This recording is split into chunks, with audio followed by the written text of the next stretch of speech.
government is a military government which will rule with advice from certain eminent civilians in the country.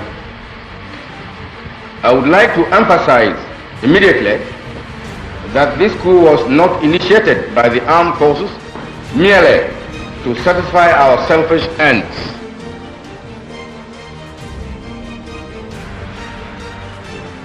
And I said, this is man's inhumanity to man. So to me, because you are talking to me, that was a great justification for the coup of 1972.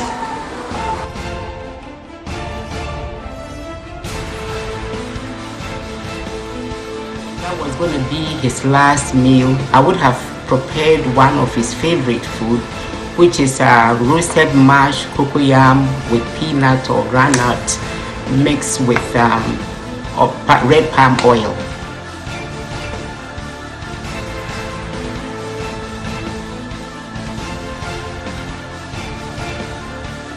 Last word, Father, take this ring, pray for me that God may accept me as I am. This was his last word.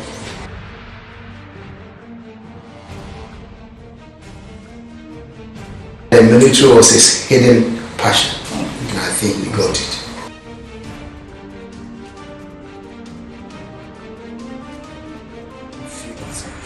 You see, the philosophers have been saying that there is nothing as powerful as an idea whose time has come. I think the time has come for the world to know the real General Ignatius Acheampong.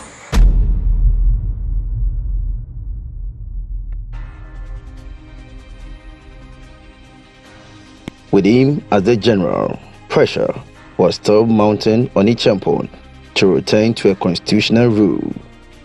By September 1976, the Ghana Bar Association called for the restoration of the constitutional rule in 2 years. By this bold move, it meant the people had lost trust in the military regime. General Acheampong then proposed a unigov system.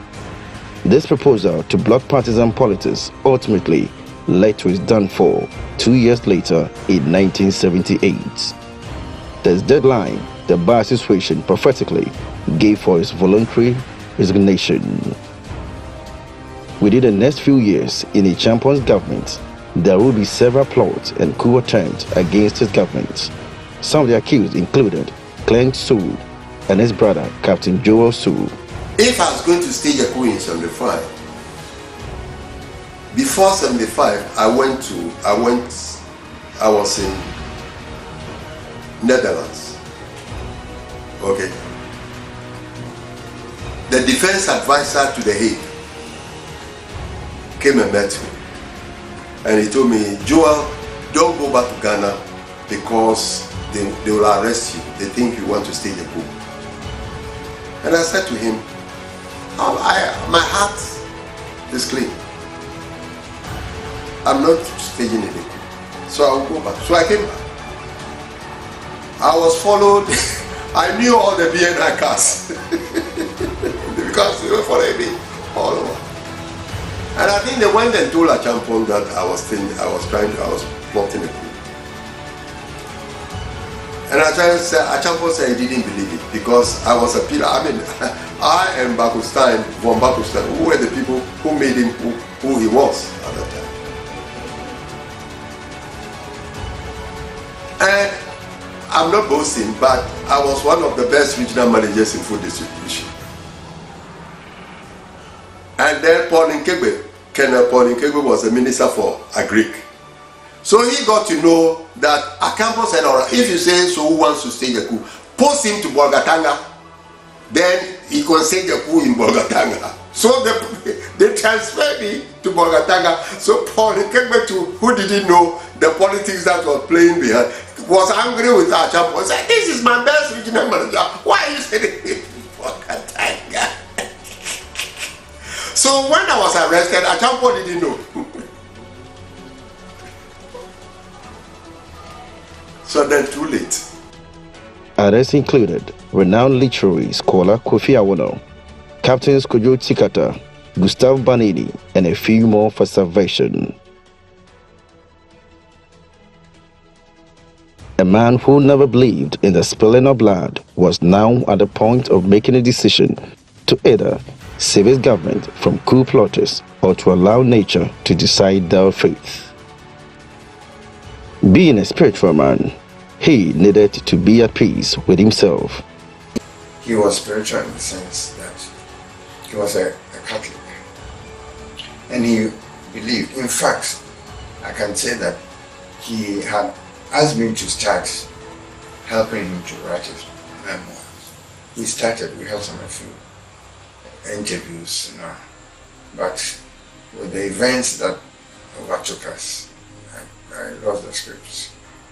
But he believed that every man is made of body, soul, and spirit. And that the body, the soul has to be fed by the spiritual environment or the spiritual impetus that you have. So that the soul, the two would then sit in judgment over the body to make the body do what they want to do. Otherwise, if you give the opportunity to the body, the body can mess you up. So he read a lot about that. He had various communications with people who believed that the spirit realm was real, and therefore you had to find out as much as possible how you could use the knowledge therefrom to develop yourself to be a better man. He therefore decided to invite his American spiritualist and confidant, Simeon Lowe, for spiritual guidance. There is this Mr. Coleman. It was I who introduced him to Acheampong. For spiritual purposes. In fact, I told Acheampong that you need somebody to help you spiritually and guide you. So if I told Coleman, and then Acheampong would tell the guards, when Coleman arrived, he mentions my name. That was what gave him the permission to go to Acheampong. So it was through Coleman that Acheampong got to know Simeon. Samuel Lowe was a spiritual advisor who was invited to come from the US to guide him when he was being put under intense pressure by his colleagues on the SMC to execute the coup protest of 1976 or so, including Chikata and others, But he resisted. So once Samuel Lowe came in and engaged him spiritually, he was able to reconcile himself with the decision not to execute them. A true Christian as he was always guided by the biblical quotations, Romans chapter 12, verse 19 to 20, and Deuteronomy 32 to 35, that vengeance is the Lord's. November 11, 1977, 5 months after their meeting, Simeon Lowe wrote to Acheampong to find out the well-being of his friend. In response, dated 9 December 1977, Acheampong wrote, Dear Brother Simeon, your letter dated Friday 11th November 1977 is hereby acknowledged. This letter is coming your way with joy and prayer that you and your loved one are all in good health and in harmony. How well I recall the night before your departure from Accra on 25th of June 1977. You may rest assured, as head of state of Ghana, sometime in the future, during my administration, with God's grace, I intend to set the men who have tried to assassinate me free, that they may breathe the fresh air and once more they may walk with dignity. May it also be the will of God and my faith that those same men become useful Ghanaians and not to tear the country down but to help to build it. For hate destroys and love builds. With love, yours sincerely, signed General Acheampong, CSG, Head of State and Chairman of the Supreme Military Council. Some few months later, on 30th March 1978, against the backdrop of the tension-filled campaign, the SMC referendum on union government finally came on. At the end, the union government, yes, won 51% of the majority. The people didn't accept it. Eventually, General Acheampong's era was gradually coming to an end. You see, if you do the wrong thing at the wrong time, it becomes wrong. You remember from the beginning I told you that we agreed that we're going to call people from all the various political parties to run the affairs of the government. That would have been the right time. You see, if we had been doing that, then we could have developed that into Unigov. And that would have been more acceptable.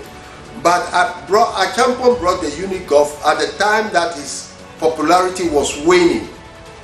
And people were becoming against the government. And the sentiments against the government was terrible. And people were even angry with the soldiers. The soldiers were being insulted in the market. They were pouring all sorts of things from them. So you see, the idea came at the wrong time. But if you had come from the beginning and then with a success operation, with Operation Feed Yourself, then it would have catapulted it onto the limelight. Well, I was in London when I heard that Acheampong was pushing the Unigov idea. And for some reason, everyone kind of thought that he was trying to perpetuate his own power. He was not. He was trying to introduce the country back to a democratic system.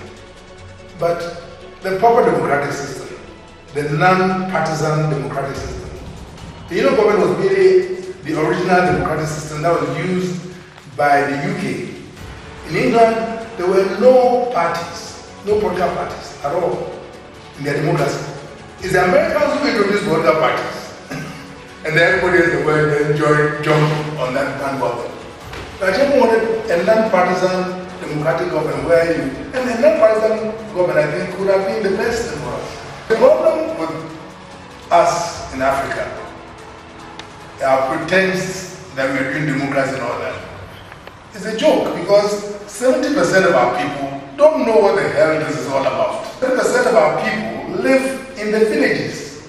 They don't know anything about democracy, they don't know anything about what goes on in Accra, they don't know who's the president, they don't know who's the minister, they don't care. They go to their farms every morning and go and take what they want to take, farm what they want to farm, and go home and sleep under the stars or in their little huts. I've seen it all, I've been around all of them. So you can't really tell what people want in this country or in any African country or not. You can't. Democracy doesn't suit us because nobody knows anything about anybody. If you ask a village person why you voted for so, he say, oh, because he's a tall man. What does he know about manifestos? I mean, what does it mean for him? Nothing.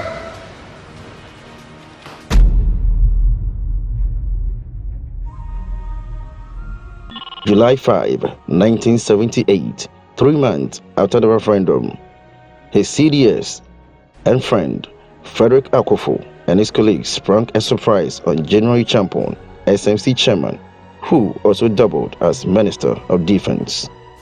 Acheampong lived at the officers' mess at Arakan Barracks at Burma Camp. On that day, upon medical advice, he was resting at his military residence because he had injured his ankle. They were the best of friends. As to what happened, obviously these things will not have witnesses. I wasn't one of them. He had not been well. So we were told. I hadn't seen him that weekend. But about 1 o'clock, 2 o'clock, the minister in charge of national security then called me on the interview. Anaman, come over. So I went. I think the chairman had decided to resign. That was what he told me. So we have to put on the statement. He said, no. And my too known personality, I said, no, it's too crude. Why don't you allow me to call Mr. Usi Goodman from the GBC for the outside OB van, outside broadcast van, to come, and then he will make a statement that probably he thinks at the time. And then I say, this is the statement. At that time I knew that things have changed. 3 weeks earlier, he had tasked the Military Advisory Council to investigate and report on some corruption cases. Knowing of Acheampong's condition and the doctor's advice, the SMC colleagues lured him with a report of investigations. He was told his attention was urgently needed. Unknown to him, it was going to be his last time as head of state of the Republic. He entered his office in confidence. He didn't know that all the regular bodyguards have been replaced by a contingent of elite soldiers picked from the 48th Field Engineers Regiment. As a result, he didn't check what was really going on around him. At about 8:30 a.m., the door to his office opened. Without notice, Lieutenant General Frederick Ekofo and his CDS entered, followed by Army Commander Major General Odate Walton, then the Navy Commander, then the Air Force Commander, and the Border Guards Commander, all in uniform. At this time, he still had no idea what was going on. He therefore asked, "Is this an invasion?" Nobody laughed. They were looking at him. They didn't salute him, as protocol demanded. And there came the surprise. Walton pulled a small piece of paper and placed it in front of the general to sign. General Acheampong read through and saw that was his resignation. At this time, he knew it was no more a joke. It was a mutiny. Initially, he decided not to sign, but Walton insisted he would sign. Upon realizing he was trapped, he took a deep breath and signed. Without a single shot fired, Acheampong's bodyguards were disarmed and taken prisoners. About 6 o'clock, the new regime sent a message to one of the ADCs that they wanted to see me in Birmingham. They are the new Ghanaians. I found it difficult to have a driver to drive me there because they knew I had it. So I had to drive. All thoughts flooded in my mind as I drove from the castle towards Birmingham. I got to the gate. I know the sign of the because I didn't know the antecedents. I didn't know what was I going to be locked up, was I going to be shot as a result of the change.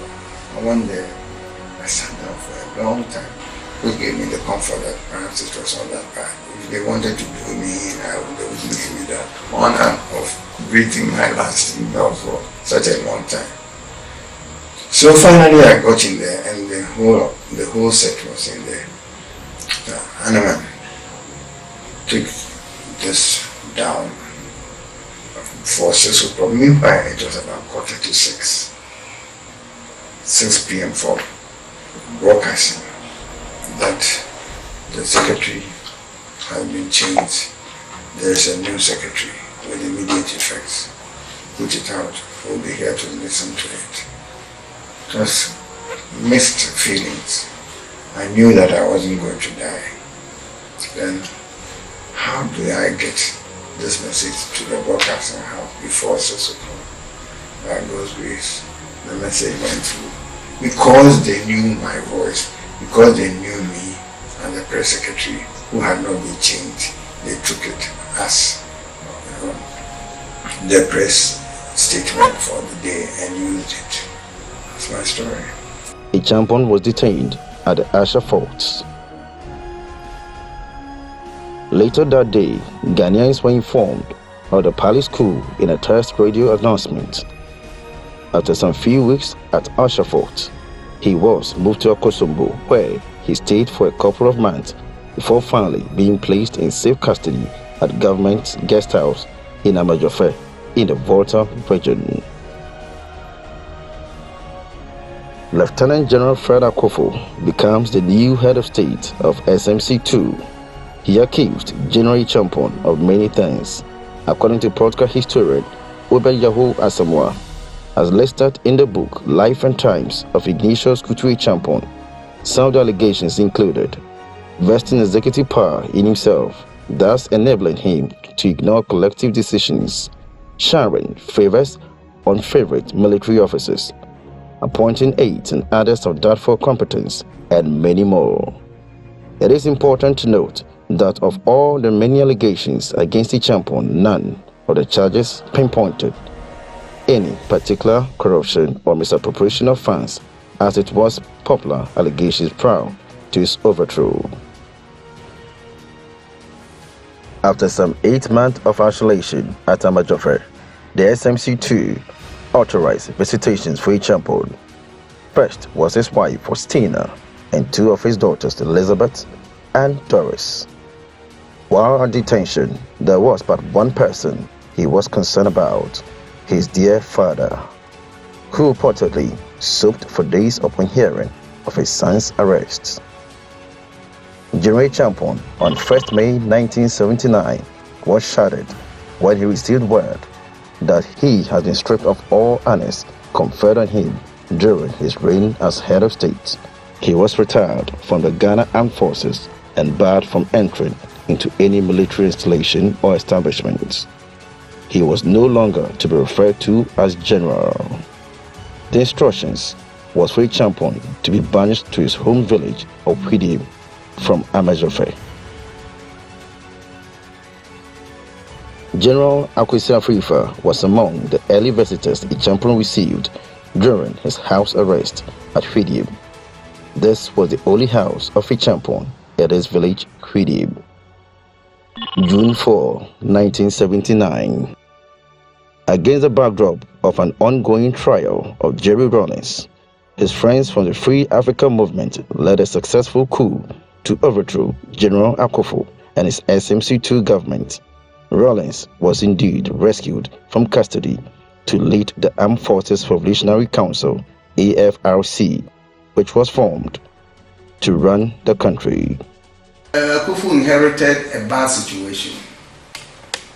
You see, he could have waited for Acheampong to sort it out or to be overthrown if that was going to be the case. He inherited a very bad situation. The country was in a turmoil.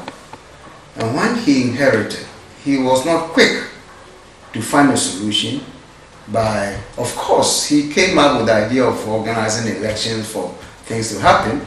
And the young soldiers led by Rawlings said, no, we have to clear you guys before we even do the elections. So he came at the wrong time to a wrong place.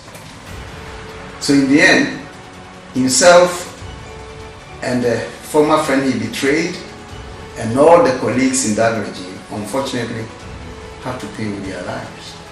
This was the military. We are not talking about chicken boys here. In line with the SMC2 exit plan to return the country to constitutional rule, political parties were allowed to campaign with high expectations for ending military rule, as scheduled on 1st July 1979.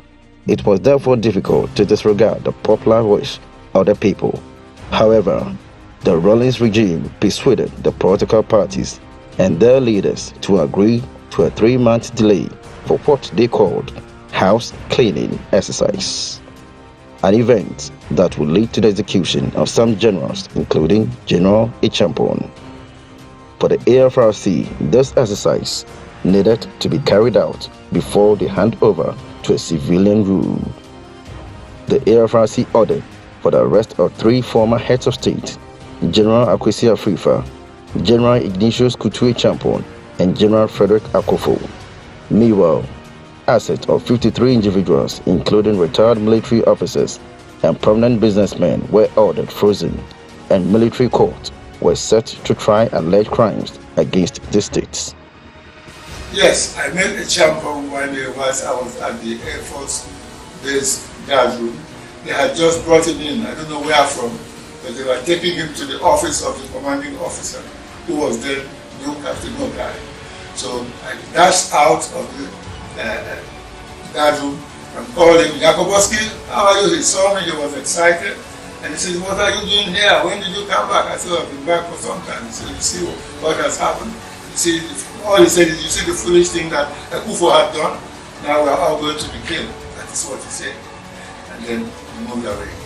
And I never saw him again until I heard he had been killed at Teshigret.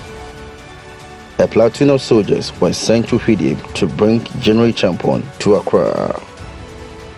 His nephew J.K. was a boy then. He narrates how the general was picked.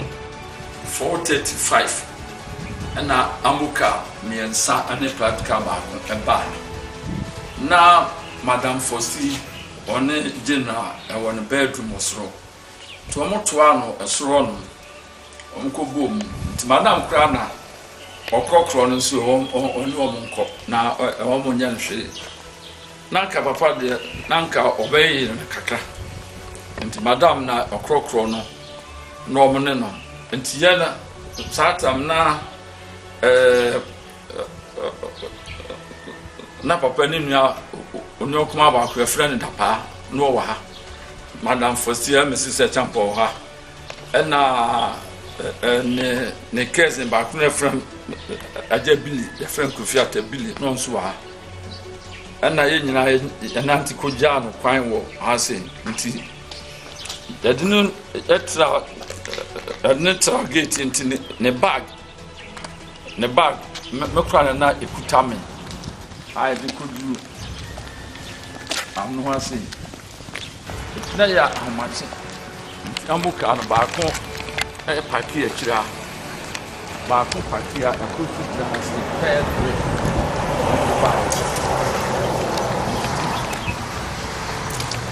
na practical ba ko na count satam Nizana Sony Namsana Kana Roka Nana Kutu Nane Papa Ufil be do Hasia point Yasi Bedia Assemblies of God form somebody this year. The time will do on a carnet Namu carnet practical net. The last one of cancer men who say Acheampong animu media okwe o mabio na last word of kind meti ya nya se me bom sum na aka na kutuna small kaya na last word. He arrived in Accra on 13 June 1979. He was sent directly to Burma camp. At Burma camp, the media and national TV were assembled for what was seen like a stage show. The moderator of the media encounter asked General Acheampong the following questions on the following: abuse of power, corruption, womanizing, hiding of stolen funds in Swiss bank accounts. Yeah, we've also heard those stories, and I mean, surprised that if really such a thing ever existed, when we actually leave into exile, we wouldn't have been having to, like, first of all, being housed in a council flat by the UK government. And also, we all had to do menial jobs to get by. My mother went back to nursing, sold off all she could to get, me and my younger brother back into school, So, I mean, if any such money existed, we really, we would have needed it, at that time, and, even now, if such a thing existed. So we find it very strange that, people still believe, and the people who worked with us in London, and they saw what we all had to go through, so if anything such existed, why would we, go through such hardship, but politics being politics, people bandy stories around, and, people tend to believe it, but if there was any such thing, I'm sure you'd have seen by now, or if you spoke to people who, lived and worked with us, they would have told you that we all had to just go through the mill to do what we had to do to survive. Also having houses in Switzerland and London. In addition, a prepared script was given to him to read by admitting to all charges, but he refused to read it. Another allegation was he gave Acheampong of Asofo-Dadzie fame $2 million import license. Let me go by also to you know what it is. It was nonsense, of course. I did it by people that I trained and I worked with all the time. The go by was totally illiterate, didn't know anything about that. And if you are given an import license, remember this, that those days import license were given to people, especially who wanted to, if the government wanted to import something, then they would let somebody import it privately. So if you got an import license, then you had one big problem. Where do you find the money to go import that thing? So you may get an import license for $100 million, and there's nothing you can do with it. You understand? Responding to these allegations, Acheampong explained, it's a framed up story. If I had approved $2 million for her, Ms. Boahima couldn't have even paid the city equivalent of any allocation given to her.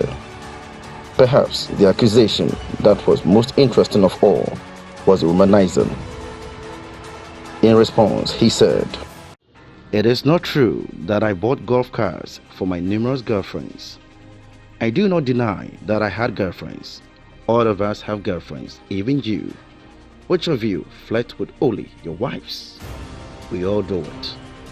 And to me, I do not see how girlfriends contributed to the ruin of Ghana's economy. No one can claim to be a paragon of virtue. We all do it." The AFRC needed the occasion to seek public blessings for its intentions. Surprisingly, no evidence was produced at the media encounter against Acheampong. It was a ghost trial. In his final comment at what was sadly a ghost trial, he confessed being too lenient, kind-hearted, generous, and believed these personal traits of his created all the wrong impressions about him. He also wished Jerry Rawlings well and cautioned him to be careful because those who sang hallelujah would be the same people to sing crucify him. This will be his last public statement. Acheampong was put under arrest as soon as the press conference was over. In the case of Jerry Rawlings, the tribunal's panel members were known. The prosecutor presented the charges and he had lawyers to defend him. Yet he didn't offer Acheampong the same courtesy. The same conditions prevailed in Trinidad and Tobago in 1971, where Acheampong, as a judge, cast the lone vote to block the death penalty for any of the mutineers at the time. Yes, in fact, at the end of the trial in Trinidad and Tobago, for the death sentence, you have to have unanimity among the panel. And Acheampong was a lone voter against imposing the death penalty. As a result, no one was executed. There were 8 soldiers who were on trial. And in fact, one of them rose to become one of the prominent politicians later in the country. And again, it shows how Acheampong, in all cases, did not want to see anybody hurt, killed. And again, as I say, it's one of the fascinating aspects of his personality. A soldier who never wanted to see blood. That's very interesting. In what is described by many as a kangaroo court, General Acheampong and his former colleague, Major General Edward Kweku Utuka, supposedly arranged. Utuka was a commander of border guards. The two were charged with corruption and smuggling, respectively. They were convicted and sentenced to death by firing squad. It appeared they were denied the normal tribunal trial.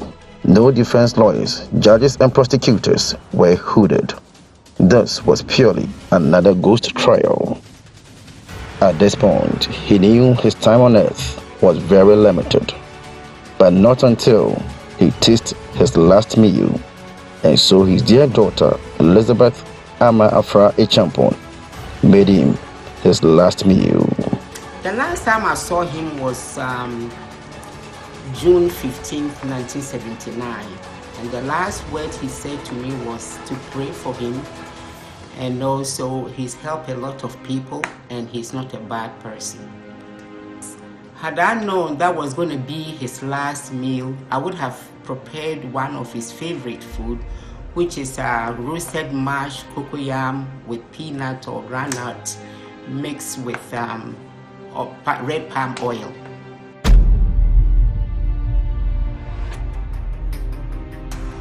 At exactly 6 a.m. on Saturday, 16 June 1979, the dark day, 3 days after his media trial, he and Utuka were driven to the Teshi shooting range. The driver was Captain Bedi Kumsin. Captain Kumsin was a guard commander for Acheampong during his reign as head of state, and it was Utuka who facilitated his enrollment into the Ghana Army. It was a dark day and a torture for Kumsin to have driven his mentors for execution. When they got there, they were still digging the stakes. Waiting and seeing the stakes being prepared to Kumsin was sheer cruelty and torture of letting the condemned witness the preparations for their execution was too much to bear. Therefore, he drove away to a nearby military academy. He came back with them when preparations were completed. This event will forever haunt him for a long time. Yeah, it's always going to be a memorable day because that's, the day, my father was untimely taken away from us. So you do remember, you reflect, and you obviously try and make the most of your life. But it is a significant day. There are schools of thought that believe Acheampong's death was destined to happen because there was a prophecy to that effect. But then he knew it anyway. I mean, a year before the Kufu government had been trying to convince him to fly out of the country and go into exile in London or America or something. He kept saying to them, I'm going to be there next year together with all of you. The prophecy or whatever they talk, but there was a letter from Afrifa. There was a letter from Afrifa. I believe that letter will be Professor Ajima Bria's. He wrote this letter to Acheampong. He said, one day, I fear that they might line all of us up and just shoot us. Okay. Now, something happened. Interesting happened. This one, I'm quoting from a friend of mine who was in the intelligence service. He became my friend in retirement. He used to come and used to sit in the corner there. And he said, Joel, do you know, there was something sort of a party. Acheampong was there. All the members of the SMC, or SMC 1 or 2, what they were all there. And there was a lady who was a prophetess, who was telling Acheampong that your own people, they will betray you. And if you don't take care, you'll be dead. And all the members who were there, they said, oh, no, there'll be nothing like that. And so they all scattered.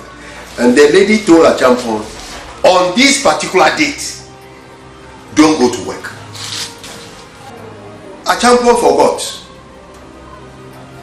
And as he was coming down from upstairs to come and wear his boots, he has dressed up. Then his domestic, one of the domestics said, oh sir, today is the day that the woman said you should not go to work. He said, I forgot. So he threw the boots aside. In the meantime, this small boy had come to Burma camp.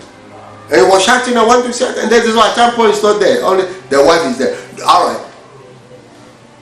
Then he said, tell him today he shouldn't leave his house. So if he leaves his house, he will never come here again. And the soldiers thought that he was on drugs. So they were chasing him. They said, I haven't spoken with you. I haven't spoken. God has sent you. So the boy went away.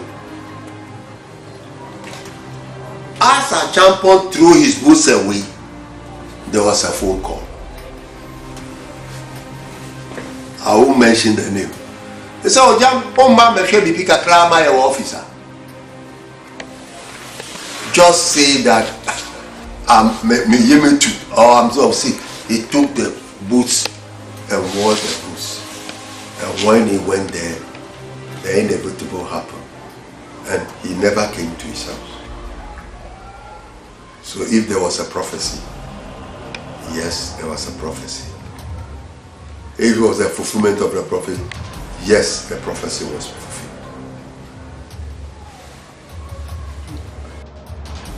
The hour had finally come. The moment of truth and reality was too close like never before. Death was knocking and calling for General Ignatius Kutu Acheampong, and he knew he had to respond. Well, I'm working, say, in my freedom. I cannot easily bear it. I cannot easily bear it. But one thing was that he never spoke. All this time that they brought him to the church, I was saying the prayers and all that, he never spoke. So I don't know how himself was feeling, but I should think that he was thinking deeply. I should think that, to say the least. Nothing else mattered except to find salvation for his soul, and only one man will prepare him towards his final journey of no return. Reverend Father Major Matthias D. Kumisi will be the last man to speak to him. It is an experience he will never forget. Again, at midnight, I got a call. Do not ask who is speaking. Tomorrow, these were the words of the speaker. You know, they were these words. Tomorrow, some people are going to face firing squad. Get ready to prepare them. It is military law that if somebody is going to be officially, if you like, condemned to death by the army, you have to give him the chance to see his chaplain. So I should get there. So I sat in the hall there until about 5:30 a.m. A whole lot of soldiers came, surrounded the building. You know, when you are entering Burma camp from Labadi Gate, do you know that side? Labadi Gate, from the other side, first and then you enter there, the RC church was there on your right. So they surrounded it, and then they were marching him. I was in the church, inside the church. They were marching him in there. So I got out and met the soldiers at the entrance, and then they should release him. Then he and Otuka, sorry. Then I got them to the altar. I prayed over them. I tried to tell them, console themselves, and take it that is how God planned it for them. So I couldn't do anything. So after having stayed there for about an hour, praying for them and trying to console them, even though it's difficult, very difficult, to prepare a person from death. Person you are talking with like this. Finally, it was time to ask him one last important question. His final wish. He took his ring off and gave it to the father and said, quote, "Father, take this ring Pray for me that God may accept me as I am, unquote. He took his ring, and this was his last word. Father, take this ring. Pray for me that God may accept me as I am. This was his last word. This is what it is. Take this ring. Then when he gave it to me, I asked, should I send it to your wife? He said, no, Father, take this ring. Pray for me that God may accept me as I am. This is how he made his hand. And I led into the stake. And the soldier started crying. And I lifted and left before the firing. I left. So this is the message. And this ring, honestly, I couldn't keep it. I couldn't. I went and on the mass altar, we say mass, and dug the hole under the altar and buried the ring there. I couldn't keep it. Because it would have been giving me two tragic memories. So I buried it under on the altar. I left.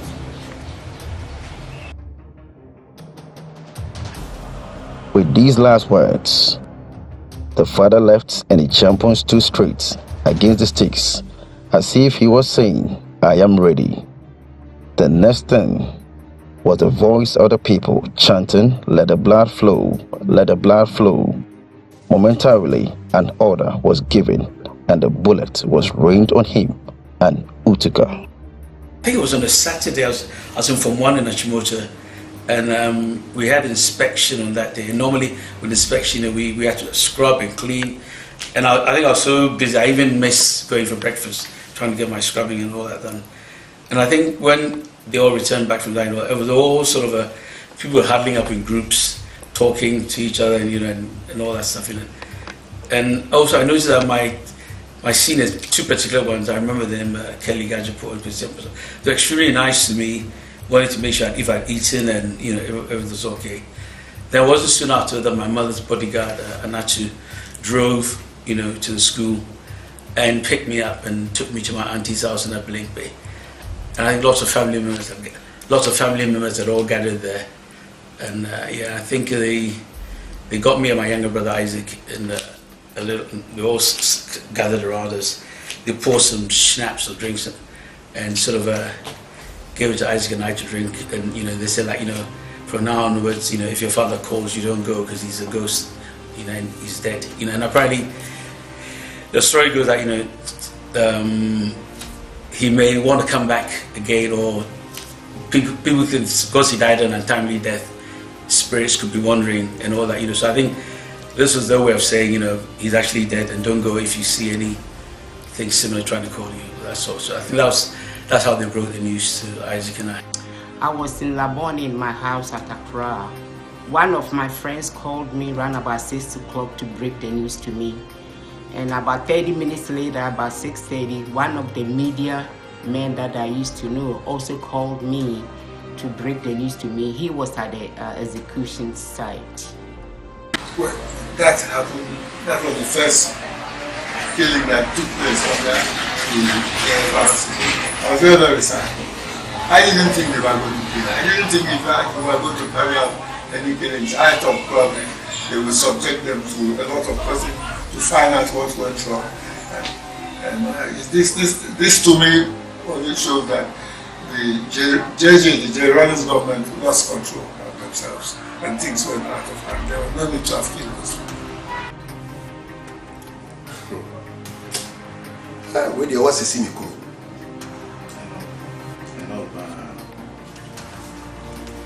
Ahead of the execution of Acheampong was executed with Utica. Kote and the rest were executed. There were 2 executions also.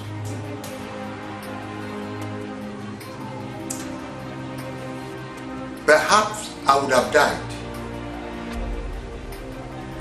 Because when I heard of the execution, I started driving towards Gramacam. I didn't know what I was going to do because my blood was boiling.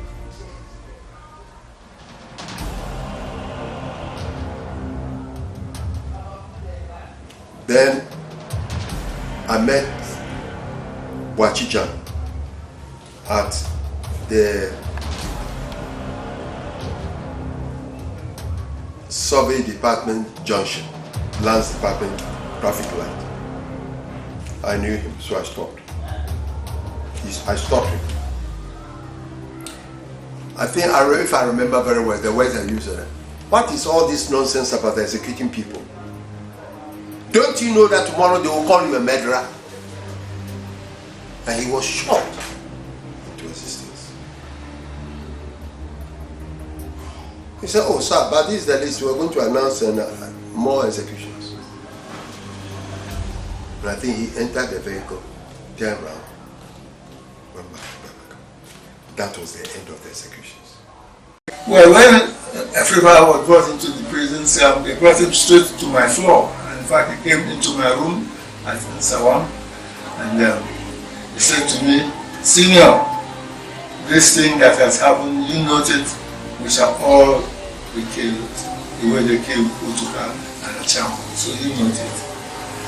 And not quite a few days later, he and the other members, Amedume, Joy Boachi, and the rest who were in the rooms next to me, were taken to the Teshuret and killed. 10 days later, the AFRC rounded up the remaining heads of state, General Fred Akofo, General Acheampong Frifa, and 4 other members of the military were executed on 26 June at 9 a.m. They brought the body to the Sawam prisons after they had killed them. And then the most senior inmate prisoner, called Owo, the man's name was Owo, which means death. He came and knocked on my door that morning. I opened and said, General, they've killed them. I said, who do you mean? He said, they've killed all the officers that left you the other night. I said, really? He said, come and see them. So I walked down with him into the compound, and you could see the 7 bodies being whitewashed. They were whitewashing. I have a story to tell. Honestly, they were whitewashing them. So that I wept and then just came upstairs. After Acheampong's execution, the AFRC denied James Osei Kutu even the courtesy of seeing the body of his son. Within the next few years, it will be tougher on the family. Finally, the sad memories of losing his dear son broke him. He began to ask himself many questions: why he didn't stop his son from joining the army, and also wondered why the army treated their own in that manner. Eventually, he lost faith in humanity and life and died on 1st November 1981. The pain didn't end there. One of Acheampong's sons, Daniel, also out of trauma and depression, ended up in a mental institution. And in particular, like my older brother Daniel, I think he had it worse. And now that I look at it back, because he was the one who had to break the news to my grandfather, and I remember, and Daniel was very boisterous and adventurous and everything, you know. But also I've looked at my father's other colleagues who were also killed, and it seems to be a common trait that, you know, their eldest sons took it badly, you know. And I think I was probably a little bit pushing because, like, you know, because I know Daniel had it quite rough, you know, and it took a bit of a toll on him. Thank God now he's doing well. Before, but I think, yeah, he took it quite badly. In spite of all this pain, the AFRC instructed for Acheampong and the bodies of the other generals to be buried in an unmarked grave at a cemetery at Isawo medium security prisons in Eastern Region. But the prison warden, Opin Emmanuel Jimbibi, refused. Rather, he buried them at Adroji Cemetery, also in the Eastern Region. He did so because of the suspicion that the soldiers might return to destroy the bodies. According to an eyewitness, this is where Acheampong was buried. Presently, it has been sold to a private developer who has also built a wall around it for his garden.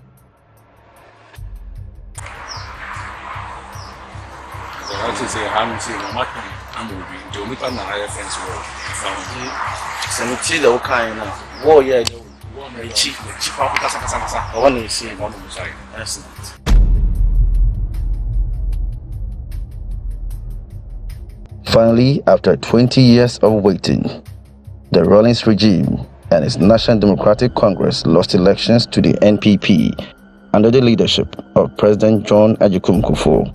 As a selfless leader, he directed the appropriate institutions to recover and prepare the remains of the 8 officers to be handed over to the families for reburial. President Kufuor also restored posthumously to Acheampong his full military status and rank. The bodies were handed over to the families on 27 December 2001 at the military chapel at Burma camp. Acheampong was later sent to Hwidim for reburial.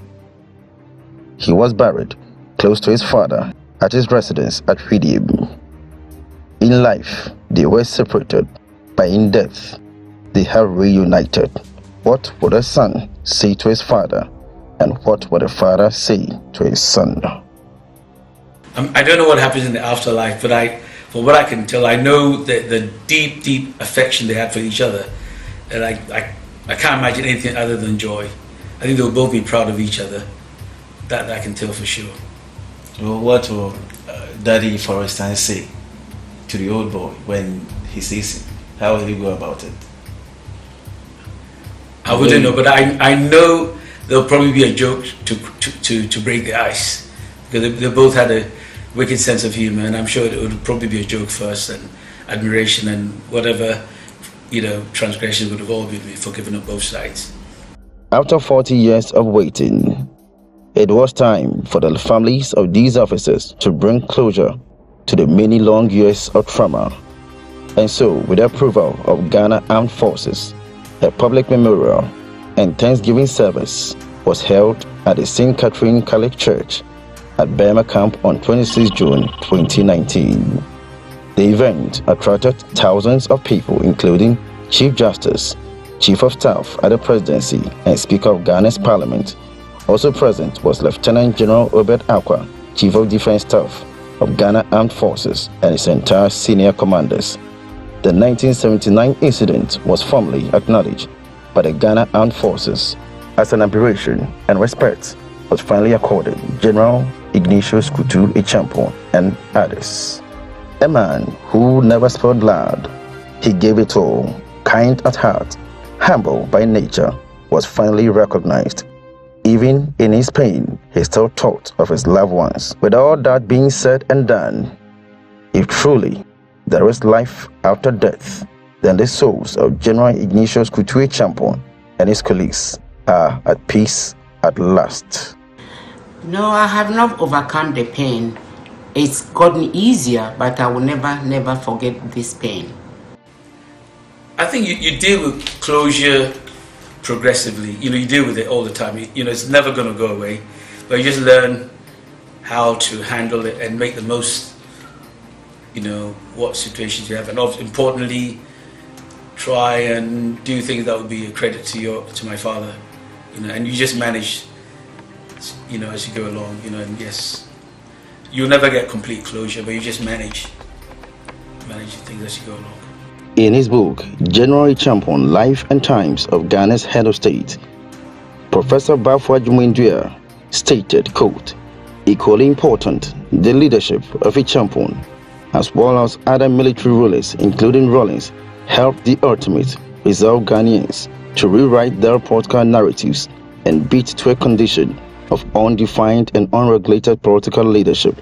Hence, the life and times of Ignatius Kutu Acheampong ought to be celebrated as part of the narratives for the democratic resilience of Ghana's Fourth Republic that emerged in January 1993, unquote.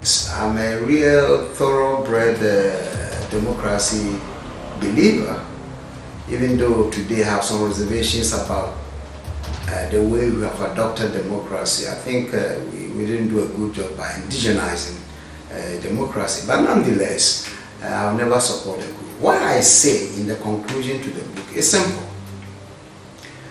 That whereas no coup d'etat can be tenable, we also have to recognize the fact that perhaps it has been through these multiple coups we have had as a country that has now taught us a lesson to commit completely to democracy today. The fact that the Fourth Republic has survived 30 years and hopefully it will go forever, that fact could be attributed to the collective wisdom that we have gained from our past history of coup d'etats. So in that respect, despite our abhorrence of coup d'etat, there has been a silver lining for us as a people. And that silver lining has been our collective commitment to uphold this Fourth Republic and not to lose it before we get to the Sixth Republic. So that's where I stand. After all was said and done, who really was Acheampong? He was a God-fearing person, a good man. When I say a good man, I mean you should look at the totality of the man's life. Okay, the totality of the man's life is equal to good or bad. Because if they say X plus Y is equal to 10, X means something, Y means something. And if the answer is equal to good, then you know that the X and the minuses and the pluses, if you add all together, is equal to good. That is Acheampong for you. Very remarkable man, extremely big, generous and big-hearted, very forgiving, and with incredible foresight and vision. And we hope he spread that among his sort of generation that follow on.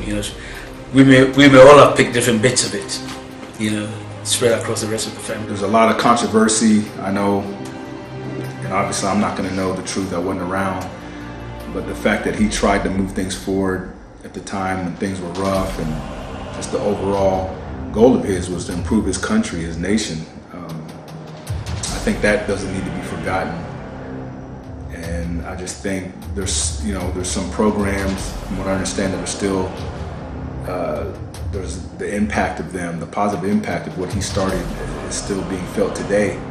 I think that's something that needs to be looked at and considered when thinking about his legacy.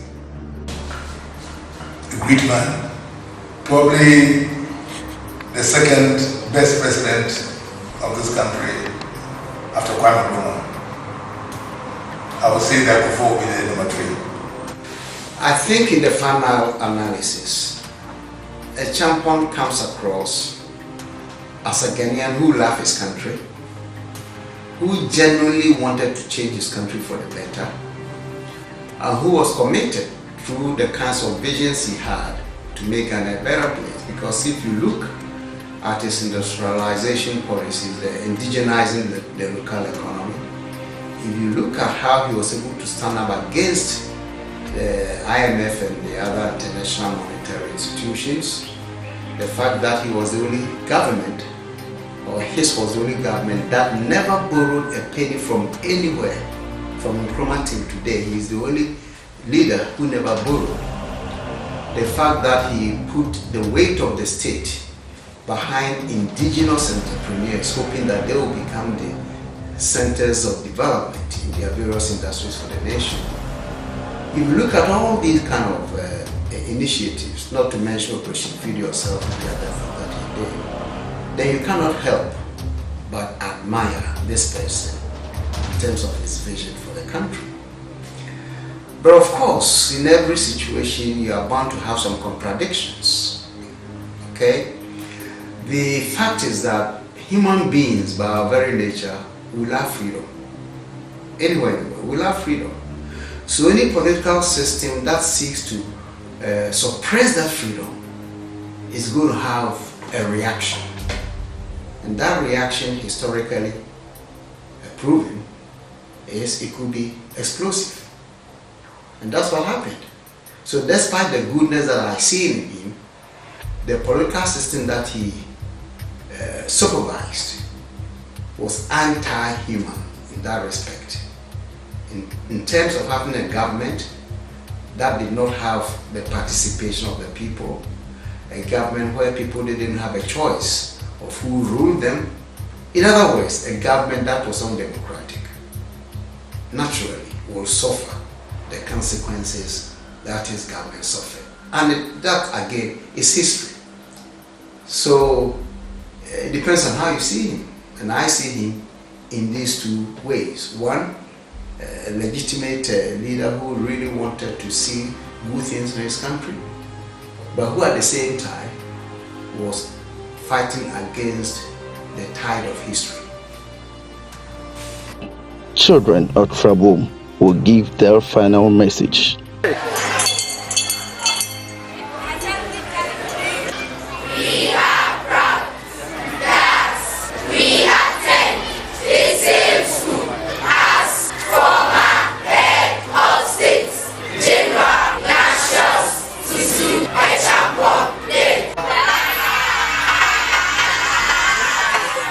The idea of the Acheampong Foundation, I think it was a discussions I had with my siblings, especially my oldest sister Elizabeth, and we thought that because normally we try and shy away from politics or anything that's but then also we thought it would be sad if we couldn't really tell the legacy of my father and continue his work in other forms.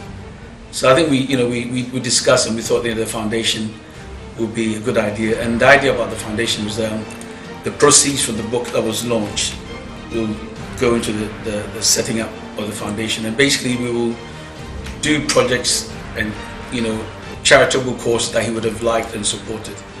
So I think one of the first projects that we funded was the leprosarium, which is run by Father Campbell the Wager.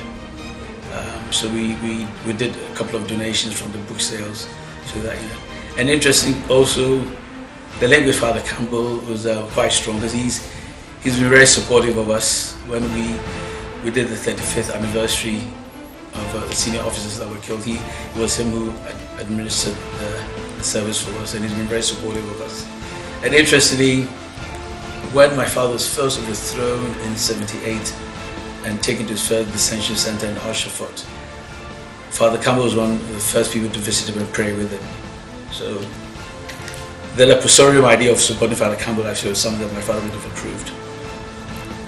Even though Anthony Acheampong looks like his father, some call him his father's look-alike, or sometimes even his twin. Does he have any political plans? Never. No, because I think you've got to know yourself. Yes, but also I think you need certain characteristics to be a modern-day politician, and I don't see myself with any of those, or wanting to. There's so many ways you can contribute by not being at the forefront.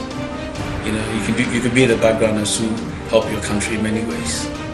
That's what I intend to do. Rest well, soldier, and march on to glory.